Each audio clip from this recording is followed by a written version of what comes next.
আসসালামু আলাইকুম ওয়া রাহমাতুল্লাহ। দেশের প্রধান প্রধান দৈনিক পত্রিকাগুলো তাদের আন্তর্জাতিক খবরে যে খবরগুলো গুরুত্ব সহকারে ছাপিয়েছেন তার মধ্যে শুরুতেই থাকছে জাপান ও দক্ষিণ কোরিয়ার পণ্যে ডোনাল্ড ট্রাম্পের 25% শুল্ক ঘোষণা, বৈশ্বিক বাণিজ্যে নতুন দ্বন্দ্ব।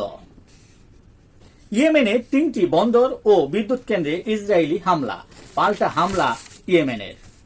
ইরাকের উত্তরাঞ্চলে একটি গুহায় তল্লাশি অভিযান চালানোর সময় মিথেন গ্যাসে আক্রান্ত হয়ে তুরস্কের অন্তত 12 সৈন্য নিহত হয়েছে। মাইন নিষিদ্ধকরণ চুক্তি থেকে সরে আসছে ইউক্রেন। মিয়ানমারে সামরিক জান্তা বিরোধী সশস্ত্র দুই গোষ্ঠীর মধ্যে তুমুল সংঘর্ষের ঘটনা ঘটে। চলমান এই সংঘর্ষে প্রাণ বাঁচাতে হাজার হাজার মানুষ প্রতিবেশী ভারতে আশ্রয় নিয়েছে। পাকিস্তানে ভারী বৃষ্টি ও বন্যায় প্রাণহানি বেড়ে 72। সর্বশেষ বিনোদন জগতে যা থাকছে একটু চোখ বুলিয়ে নেওয়া যাক।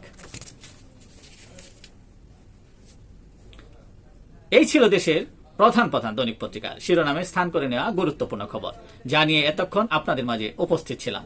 আশা করি আপনাদের ভালোই লেগেছে। আজকের মতো এখানে আবারও দেখা হবে আগামীকাল ঠিক একইভাবে। সে পর্যন্ত অবশ্যই ভালো থাকবেন, সুস্থ থাকবেন। আসসালামু আলাইকুম ওয়া রাহমাতুল্লাহ।